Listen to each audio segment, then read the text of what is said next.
Good morning, কেমন আছো সবাই? আশা রাখছি সবাই ভালো আছো।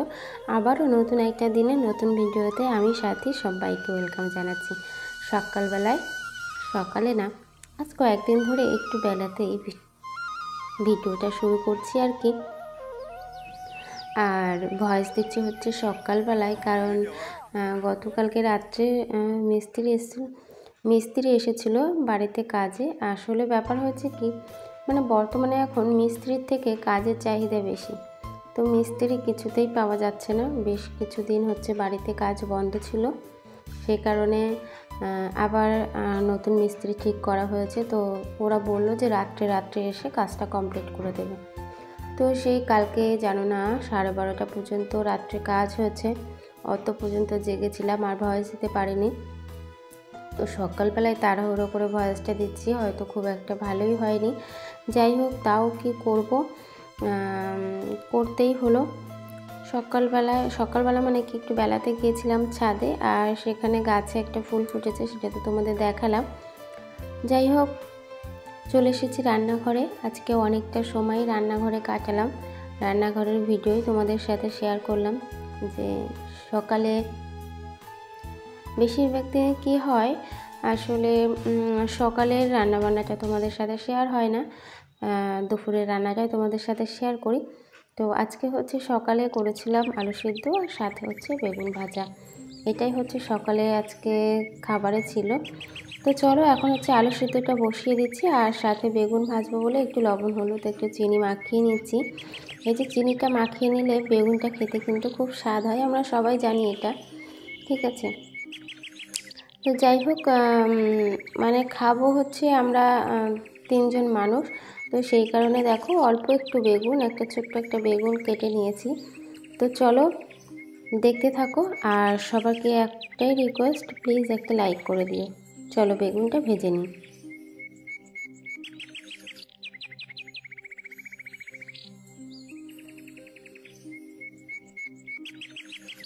আলু সিদ্ধটা কিন্তু আমার হয়ে গেছে। আর সত্যি কথা বলতে এই ছোটো প্রেশার কুকারটা হয়ে এত সুবিধা হয়েছে না, মানে সেদ্ধ করার দিক থেকে এই প্রেশার কুকারটা ভীষণই ভালো। এতে ভাত রান্না করা যায় না, জানো তো, ভাত রান্না এতে একেবারেই হয় না, কারণ যেহেতু ছোটো প্রেশার, দমটা কম, মানে প্রেশারটা কম লাগে আর কি, সেই কারণে আর কি এতে ভাত কিন্তু রান্না করা যায় না। তো এটা সিদ্ধ করার জন্য, যে কোনো জিনিস সিদ্ধ করার জন্য ছোটো 1 লিটারের প্রেশার কুকারটা ভীষণ মানে উপকারী। তো যাই হোক, প্রেশার কুকারটা বয়স কিন্তু 10 বছর হয়ে গেছে, মানে মেয়ে যখন হয়েছিল তখন প্রেশার কুকারটা ওর জন্যই কেনা হয়েছিল। তো আজ দেখতে দেখতে 10 বছর হয়ে গেছে আমার প্রেশার কুকারটা। আর চলো সকালবেলায় তো ভাত খাবো, ঘরে লঙ্কা আছে, শুকিয়ে গেছে, তো ভাবলাম যেহেতু আলু সিদ্ধ ভাত একটু টাটকা লঙ্কা হলে খেতে ভালো লাগবে, তাই আর কি গাছে যেহেতু লঙ্কা আছে তাই চলে এলাম একটু ছাদে কষ্ট করে। মাঝে মাঝে কী হয় জানো তো, লঙ্কার কি দাম তেমন তো বেশি না, 10 টাকা শ। তো যাই হোক, কিছু কিছু জিনিস বাড়িতে লাগালে কি হয়, সময় অসময় সেগুলো কাজে লাগে।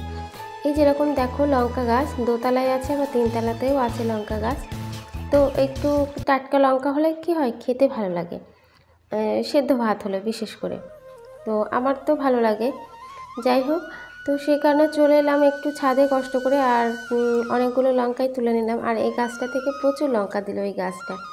যাই হোক, আমি চলে এসেছি, সাথে সাথে বাবুও চলে এসেছে। বাবু আমাকে বারবার বলছে যে চলো নিচে চলো। ও গাড়ি ঘোড়া ও যন্ত্রপাতি নিয়ে চলে এসেছে আমার পেছন পেছন, চলো এখন নিচে যাই।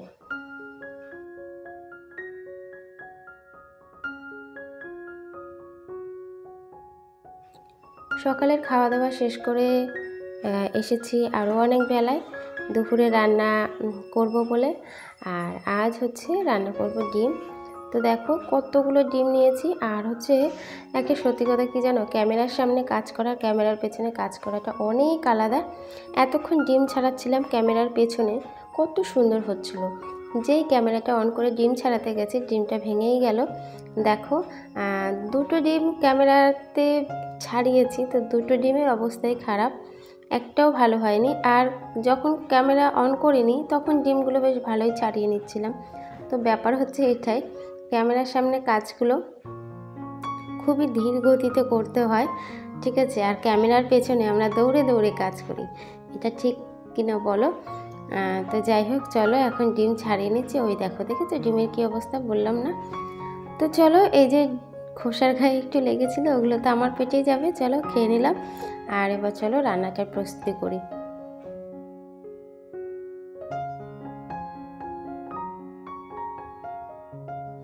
দেখতে দেখতে ডিমের ঝোলটা ফুটেও উঠেছে, নামিয়ে নেব। একটু ঝোলই রাখবো, কারণ শুধুমাত্র ডিমের ঝোলই রান্না করছি আজকে, অন্য কিছু রান্না করব না।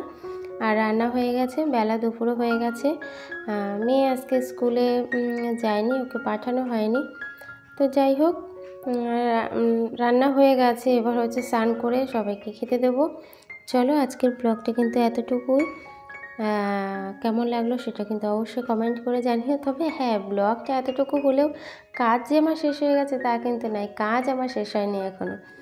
ব্লগ হয়তো তোমাদের সাথে একটা 10 মিনিটের কাজের একটা ব্লগ শেয়ার করি ঠিকই, কিন্তু ঘরের একটা বউয়ের কাজ কিন্তু সেই সকাল থেকে রাত 12টা পর্যন্ত থেকেই যায়, তাদের কাজ কিন্তু শেষ হয় না।